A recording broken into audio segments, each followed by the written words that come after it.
warahmatullahi wabarakatuh. Good morning students, how are you today? Semoga kita semua dalam keadaan sehat dan dalam lindungan Allah Subhanahu wa Ta'ala. Sebelum kita mulai belajar, marilah kita membaca Bismillah bersama-sama.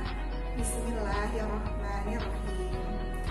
Oke, sebelumnya izinkan Miss untuk memperkenalkan diri terlebih dahulu.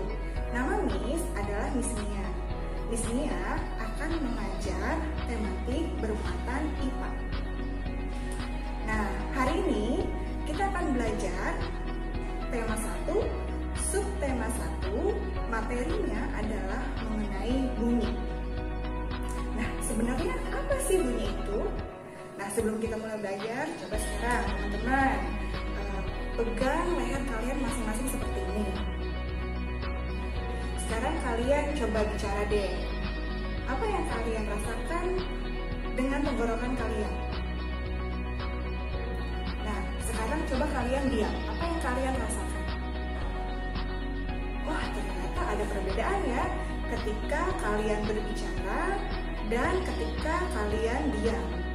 Ketika kalian bicara, kalian merasakan ada sesuatu yang bergetar di leher kalian. Nah, yang bergetar ini adalah pita suara. Akan tetapi, ketika kalian diam, lalu kalian menyentuh bagian leher kalian tidak merasakan apa-apa.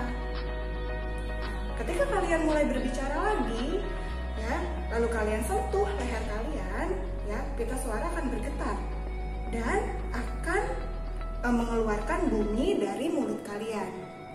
Nah, hal ini membuktikan bahwa bunyi itu dihasilkan oleh benda-benda yang bergetar. Nah, sekarang kita lanjut ke sumber bunyi. Apa sih yang dimaksud dengan sumber bunyi?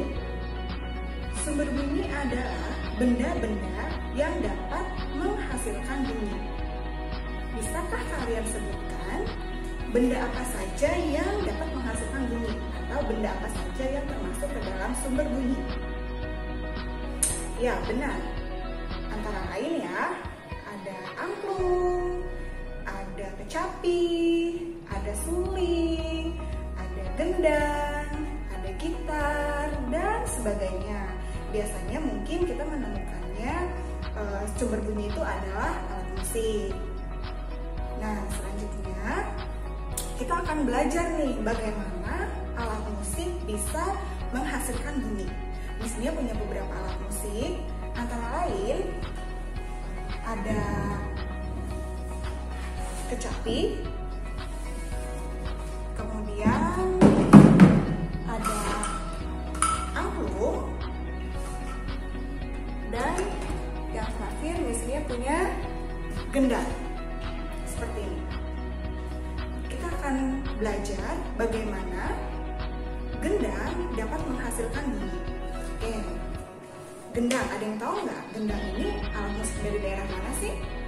Mungkin banyak dari kalian ya yang menjumpai gendang itu di Pulau Jawa. Padahal sih sebenarnya di daerah lain itu banyak, tetapi memang gendang banyak ditemukan di Pulau Jawa. Cara memainkan gendang adalah dengan cara, ya, caranya adalah dipukul seperti ini. Nah, ketika ya gendang ini dipukul, kalian bisa mendengarkan suara gendang. Nah, sebenarnya apa sih yang bergetar? Yang bergetar itu adalah udara di dalam gendang. Jadi ketika gendang ini dipukul, maka udara di dalam gendang itu akan bergetar sehingga bisa menghasilkan bunyi. Misalnya ulangi ya, ketika gendang ini dipukul, maka udara di dalam gendang akan bergetar sehingga menghasilkan bunyi. Berikutnya, Misalnya punya angklung. Ada yang tahu angklung itu alat musik dari daerah mana? Ya, benar sekali. Angklung itu alat musik dari daerah Jawa Barat. Nah, mungkin di antara kalian ada yang pernah berkunjung ke Sawah Ujo. Nah, Sawah Ujo adalah salah satu tempat yang mungkin kalian bisa menemukan banyak alat musik angklung di sana. Nah, cara memainkan angklung adalah dengan cara digoyangkan seperti ini.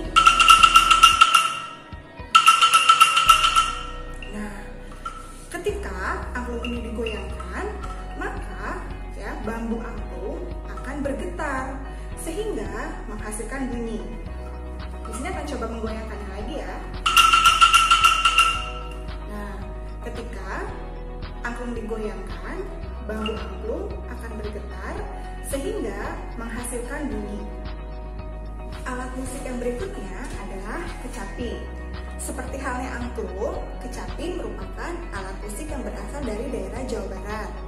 Cara memainkan kecapi adalah dengan cara dipetik, seperti ini.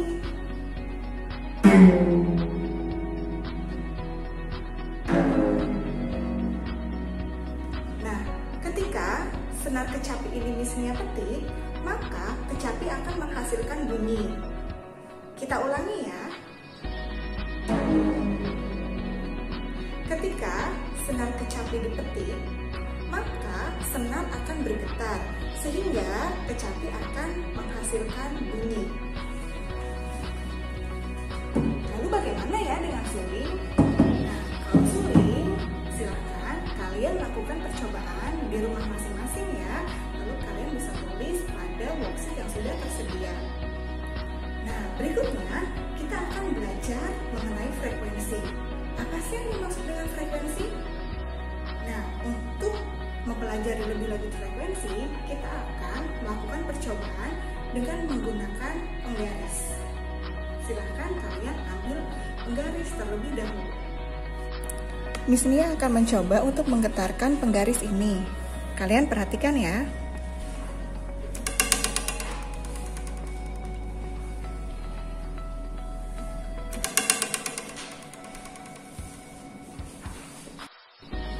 Dapatkah kalian menghitung berapa kali penggaris bergetar dalam 1 detik? Nah, banyaknya getaran dalam 1 detik disebut juga dengan frekuensi. Frekuensi memiliki satuan hertz. Frekuensi bunyi dibagi menjadi 3 macam. Yang pertama ada infrasonik, kedua audiosonik, dan yang ketiga adalah ultrasonik. Kita akan bahas ya satu persatu. Frekuensi yang pertama adalah infrasonik. Infrasonik memiliki besar frekuensi kurang dari 20 Hz. Makhluk hidup yang dapat mendengar pada frekuensi ini antara lain gajah, paus, kuda nil, jangkrik, dan burung merpati. Frekuensi yang kedua adalah audiosonik. Audiosonik memiliki besar frekuensi antara 20 sampai dengan 20.000 Hz. Contoh makhluk hidup yang dapat mendengar pada frekuensi audiosonik adalah manusia. Frekuensi yang ketiga adalah ultrasonik. Nah, frekuensi ultrasonik ini memiliki besar frekuensi lebih dari 20.000 Hz. Contoh makhluk hidup yang dapat mendengar pada frekuensi lebih dari 20.000 Hz antara lain lumba-lumba, kelelawar, tikus, dan katak. Jadi, manusia hanya bisa mendengar pada frekuensi audiosonik atau memiliki besar frekuensi antara 20 sampai dengan 20.000 Hz. Sementara untuk frekuensi infrasonik dan ultrasonik, manusia tidak dapat mendengarnya. Nah, bagaimana pelajaran bunyi kita hari ini? Mudah bukan?